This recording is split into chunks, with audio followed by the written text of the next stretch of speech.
His grandmother. And these are dolls that my aunt collected, and there are two Cupid dolls, little ones in here that were very popular in the 20s and in the 30s. Through the carnivals and things like that, you'd get these. But these are little ones. Some of these dolls date back to the 1800s.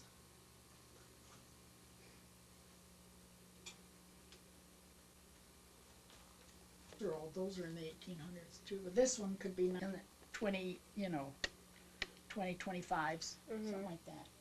This one is an old one, and you would open it up and they would put hot coals in. For what? And to iron with. Oh, okay. Oh, my God. That's before weird. Electricity. And some of that I've collected, but now this type, the tea and the baker's chocolate and that Hills Brothers coffee are old. Where my father was born, and he was born in 1898. And that's the house he was born in. Mm-hmm.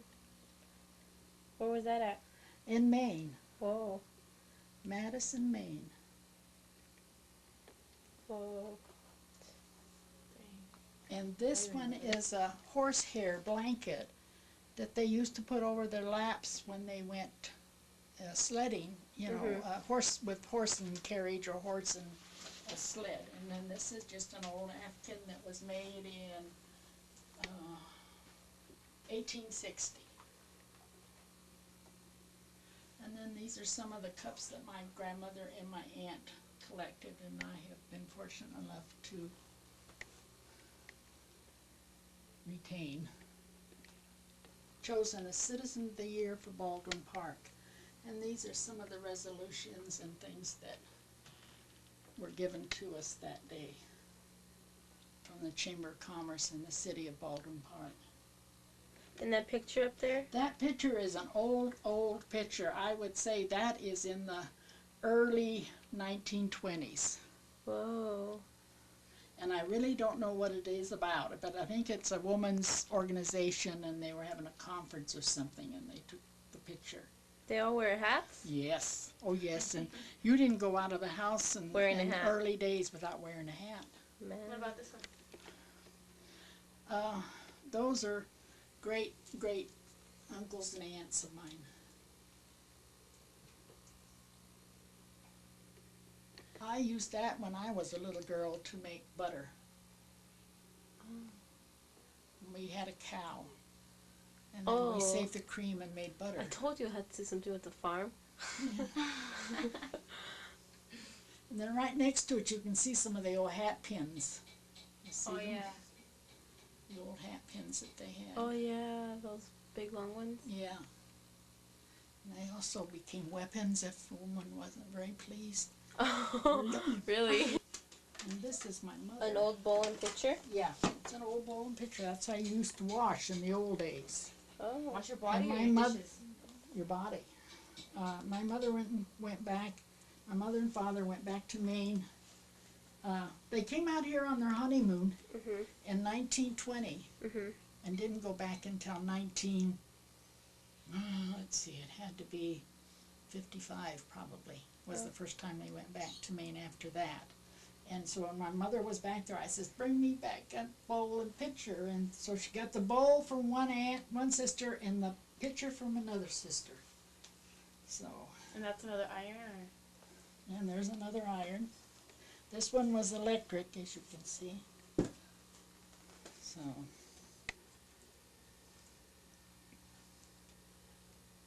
And then just some of the knickknacks. What's that stuff, Grandma? That right here. Oh, that's an old meat tenderizer.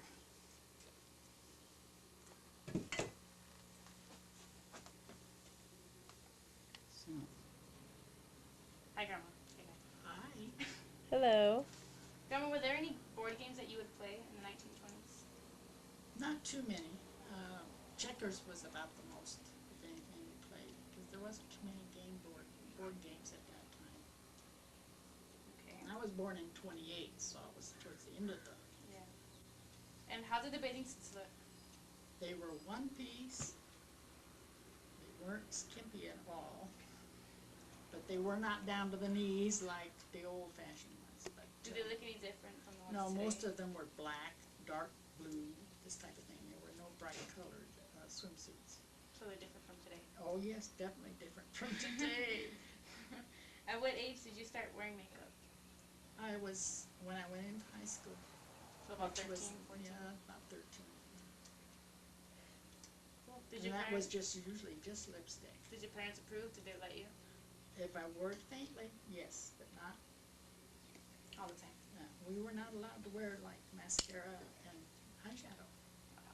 That was a no-no, you know. And how old were you when you started dating?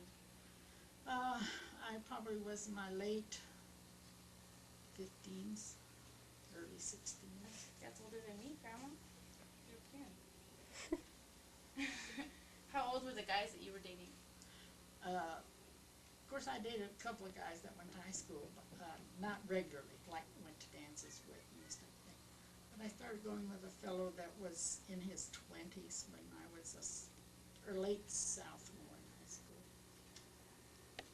But I broke up with him in about a year afterwards. And what was the age you started driving? 21. Really? Yeah. What was the age you were legally? Because I came of age, I became 16 during the World War II, and gasoline was rationed, so they didn't have Yeah. the gasoline to show me how to drive, because they did, they had to use every drop of gasoline they had. So it was after my first daughter was born, your Aunt Joanne was born, that I learned to drive. What kind of car did you drive? We had a old Chrysler automatic shift. When you were growing up, what kind of jobs did your parents have? My father was a butcher, and my mother was a housewife. And he worked in the markets, and when we were growing up, which would have been in the late or early 30s, there was no unions, and he would work like 18 hours a day, and he'd be gone before we'd get up in the morning, and we'd be in bed before he'd come home at night. So we didn't see much. Once in a great while, we would go out with some neighbors and go for a ride or, something like that. But he usually had to work most of the Did time. they get paid a lot, or No. how much? I couldn't tell you how much he was paid, probably about $2 a day. A day? Wow. Money was, I worked the whole time I was in high school for Woolworths. And when I quit, after I got married, I quit. And just before I quit, I got a raise and I was paid 75 cents an hour. So, you see, wages weren't very high even in the 40s. So, What kind of job, was it populated back then from how it is now? no, it wasn't as populated, of course, because after World War II, so many of the young men had come to California and shipped out of California because a lot of the fighting was done in the Pacific Ocean, and so we were a departing place for them, and they enjoyed the weather so much that they came back after they got out of services and came back here to live. And there was a big boom in the 50s, 55s. There was a big boom in California, and that's when a lot of the building took place, and that's when it became so populated. Was there a lot of violence in the 1920s? In the 1920s, yes, because they had corrupt police officers for one, and then there was gangsters that literally went in and demanded protection money from, the merchants and this type of thing. So there was a lot of violence. If you didn't pay it, then they would do damage to you and your property. So there was that kind of violence, but street-wise, there wasn't as much violence as there is now. But of course, we didn't have the population either that we have now. What's changed? Like, compare them together. I don't wanna be derogative to anybody, but we didn't have as many Spanish. In fact, I went to school in Arcadia, and, in those days, I graduated from First Avenue School in Arcadia on 1942, I guess it was, because I graduated in 47, no, it must have been 43. And in those days, if you had a colored person working for you in Arcadia, they'd have to be out of the city before sunset, or else they would have to stay with you overnight. And so, and then there was some Mexicans, because the Santa Fe Railroad had a big depot there in Arcadia where they had workers that would go out and work on the rails and stuff. And they lived in some of the box cars and stuff for their families. And those were the Mexicans that were in the area at that time. So there wasn't, as many Mexicans. I don't mean to be derogative, but that's just, it wasn't, so. Okay. And what kind of books were popular back then? My mother did a lot of reading. I didn't do much reading, but my mother read a lot of romantic type of books and things like So that. you didn't read much? I didn't read much. Okay. I'm Chrissy Ramirez, and I'm going to interview Sylvia's grandmother. I'm going to ask her a couple questions. What kind of things would you do after school to entertain yourself? Well, when I was growing up, we lived down, there wasn't farms, they were large lots, and we had chickens and things like that. And in one place we had walnut trees, and I'd go out and pick the walnuts, or apricots. But then I would play with some of the local kids, we would just play games or hide and go seek or this type of thing. We had no television, of course, and radio was the only thing, and it was,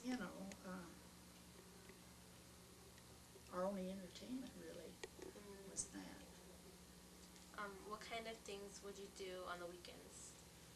Well, we usually would go out with my family if my father wasn't working, and we'd go for a ride or go visit my grandmother who lived in Pasadena. Now only takes a few minutes to get to Pasadena, but before we had all these fancy highways and things.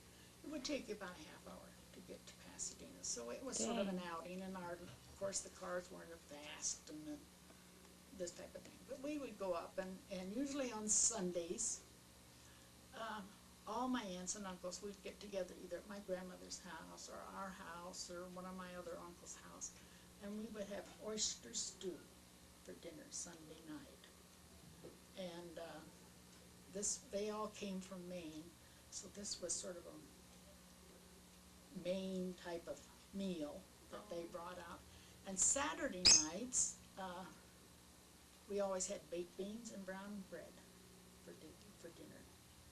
And that was also from the New England area, and so that's, we get together with my aunts and my uncles and my cousins and, this type of thing. Did you ever listen to music as a little girl? Yes, because that's about the only thing we heard was on Like the whatever radio was a lot of Whatever your music. parents heard? Yeah. Yeah. And my mother wasn't much to listen to the radio, and not like you kids are now. I mean, the minute you kids come in, that radio or the stereo goes on. Music wasn't that plentiful, really, because the radios weren't that good. And I can remember one time when I had to be about 8 years old. We lived in Arcadia, and there was a thunderstorm.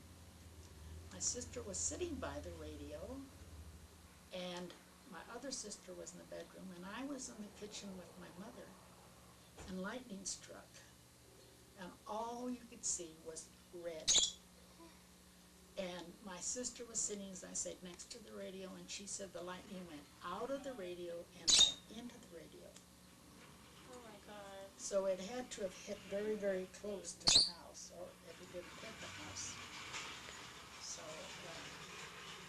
I never liked lightning and thundering after that because of that episode.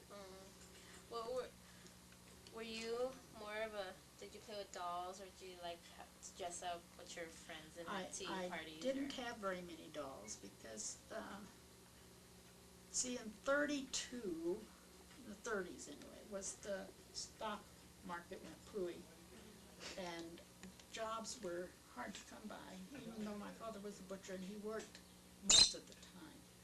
Money was very, very scarce, so I didn't have many dolls. I remember one year getting one doll that was in a shoebox that had been lined with satin and this type of thing. But that, toys, we didn't, if we got one toy, we were lucky in those days, because not like you kids now, if you're not happy, you get 10 or 12, so. What were the main toys that your friends around the street would play with, like dolls, like toys, or like balls, or? Well, when I was probably 10 or 12, we rode bicycles, this type of thing, or we'd go to the schoolyard and play on the swings. There used to be about 4 or 5 of us that were about the same age, and we would walk, because the schools were very far, apart, and we'd walk down. It would be about 2 or 3 miles, and we'd go and play on the swings, and we'd swing those swings so they were right even with that crossbar, we'd get up so high. But that was about it. We didn't, we didn't have a lot of toys. Skates, I had a pair of skates that I had when I was probably 10. And I had the only bicycle I ever had I bought from a girlfriend for $2. 2? Mm-hmm. Would you ever work, like help your mom out doing housework or anything? What kind of stuff did you do, like dishes or washing Yes, we clothes? did dishes, and we'd help mother with the laundry, we'd help her hang up the clothes or take them down.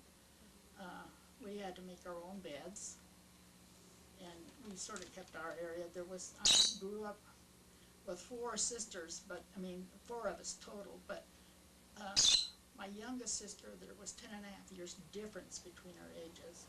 So there was just 3 of us growing up most of the time together, and we always shared a bedroom. And so we all had to keep our own bed pretty clear and cleaned up, and our own clothes. And again, I will say, we didn't have that many clothes. You kids nowadays have so much clothes that we didn't have. If we had a couple of pair of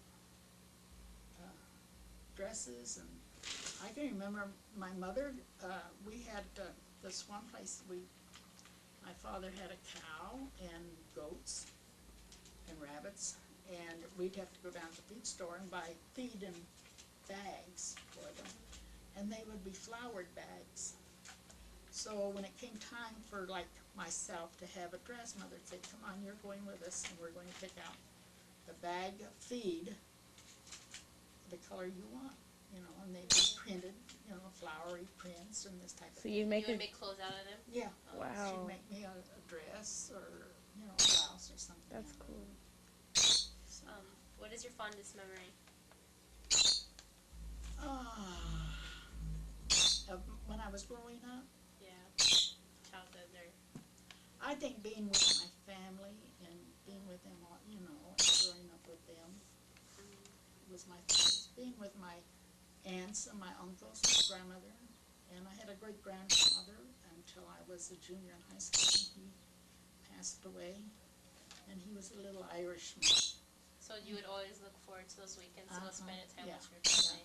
I had a homemade school teacher aunt that had never been married, and so she would take one of us kids on the weekends, and we'd go out and spend the weekend with her, and then of course we'd see my other grandmother and grandfather and my great grandfather until he died. So